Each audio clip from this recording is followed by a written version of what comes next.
you. Great to be back. There are so many things in our lives that I think transform us and change us and move us, and you might be in one of those right now. One of my most transforming events happened in 1985. I spent a little bit of time in prison, and at Florida State Penitentiary specifically. It was one of those things that happened where I learned a lot about human nature. One of the things that got me interested in human nature was spending time in prison. And I learned both good and bad about people while I was there in prison. I was there doing a documentary on capital punishment. So many of you are looking so concerned, like we had this guy in our midst the whole time, and who knew? He's a serial killer. Ah! So I was there in Florida State Penitentiary and doing a documentary on capital punishment at the time, and I met lots of people on death row, and it was a kind of an interesting, as you can imagine, very interesting time that gave me a lot of perspective on a lot of different things. It changed the trajectory of my life for a lot of reasons. But one of the most interesting things that I was met with was one man who was on death row, who was also in a twin study. On a twin study, they were looking for genomic, the gene kind of expression between twins, what behaviors were actually genetically endowed and which were not. And of course, where would you go but to look at identical twins? And so that was happening at the time, and this guy on death row had been there because he committed a particularly heinous crime, as you can imagine, a murder that you can imagine. And he was there, and he was asked a lot of different questions about why it is that he believed that he ended up at that space in his life. So they'd done lots and lots of different testing, but that question in particular was a very interesting question because of how he answered it. And he said, "I am here on death row," and that's easy to explain because of this. Me and my brother, we grew up with my daddy. He was a single father. He was a drug addict. He abused alcohol, and he abused us every single day. He would find us from the time that we were little. He would find us, and he would beat us. He would break bones. We were bloody. It was an everyday kind of thing. And what I learned was the only way to survive was to hit back. And eventually I became very violent, and this is what you get. That's how he explained his life. They went and they interviewed his brother as well, who is an investment banker. He might be a CA like Bonnie, but he's a, who knows? But he's an investment banker, and they asked him the same questions, and when they asked him the question, why is it that you believe that you ended up in the place that you're in your life, an identical twin? Where you are in your life, what was your answer? And he answered almost the same thing. He said, because growing up, me and my brother grew up with a single dad, abused drugs, alcohol, beat every single day, broken bones, bloody every single day. And then when we went to kindergarten, our first year of school, we were deemed too aggressive and too violent to be placed in the same school together because we would just beat up on kids all over the place. And so they pulled us apart and put us into different schools. And on one day, I was smashing this kid's face into the playground. And I was smashing his face as hard as I could when my teacher came upon me, and she went to go grab me. And I will never forget the look on her face. Ms. Greenow was her name, and she was so incredibly angry as she looked at me. And I looked at her like I would look at any adult going to grab me, as I am in a bad space where I was. And I did to her what I would do to any adult who would grab me, and that is I kicked her as hard as I possibly could. And I just kicked her leg and literally caused her shin to be bloody. And she was so angry, and she picked me up, and she pulled me in. And this guy, he kicked and kicked and kicked. She grabbed his legs, grabbed his arms, and she pulled him in, and she whispered into his ear. And she said, when we hurt, we don't hit, we hug. And every single day and every time that you feel angry and you feel mad, I want you to find me while you're at school, and I want you to find me, and I want you to come and hug me. And I want you to make it something that you do every single day. When you come into the classroom, the first thing I want you to do is come and hug me.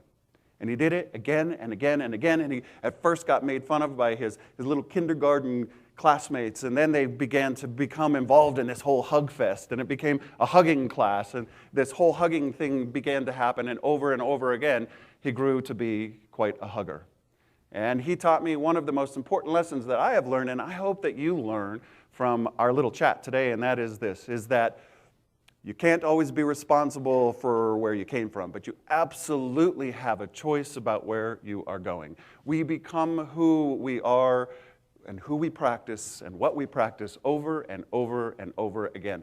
We become that thing that we repeat over and over again, this miraculous thing that we actually talked about when we met a few months ago, and for some of you over a year ago. We have this amazing thing called the human brain that actually lets us make a choice about genetic expression. And it's interesting because aggression is actually a genetically endowed trait. And on one hand, one person decided to act on it, made the choice to go down one path and ended up on death row. The other guy makes a different choice and ends up as this hugger investment banker. Pretty amazing kind of thing, if you ask me.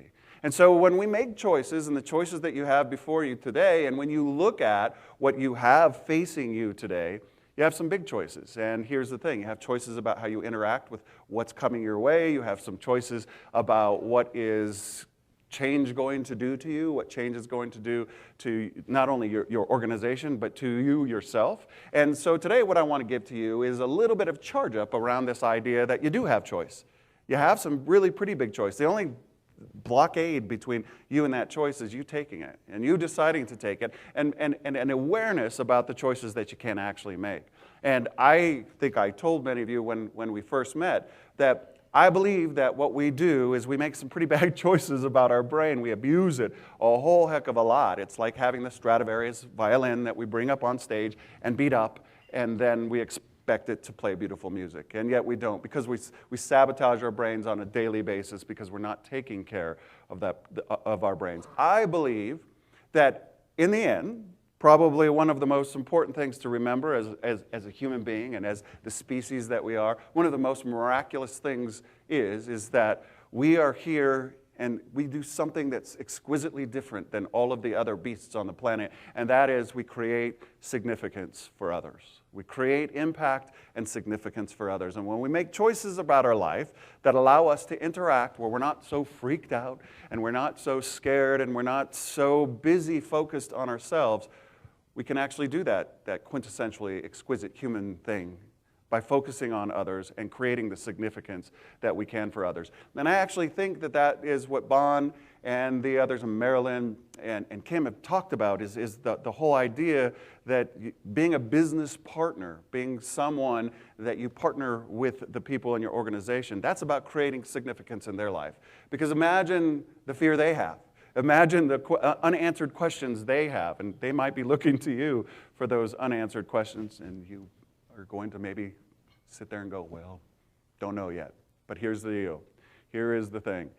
The significance that you can create in your organization, as well as other people's lives, as well as outside of Nexen, is really, really quite important, and I think is probably our mission on life. And so that's the mission we're going to go on. I think in order to get to significance, we have to focus on three things. I think we have to focus on managing the threats that are in our environment, and change is one of those. That feels very threatening to the brain, yeah? Managing the threats, finding some degree of control. And when you find that degree of control, you can calm down and finally offer to people some insight and some significance. And then getting to the place where that control allows you to have stamina, because you're going to be asked to go hard and far. How many of you feel like you are asked to do more now than you were a year ago? No, let me ask you this. I'll ask a different question, because many of you are just going to sit there. How many of you are being asked to do less than you were a year ago?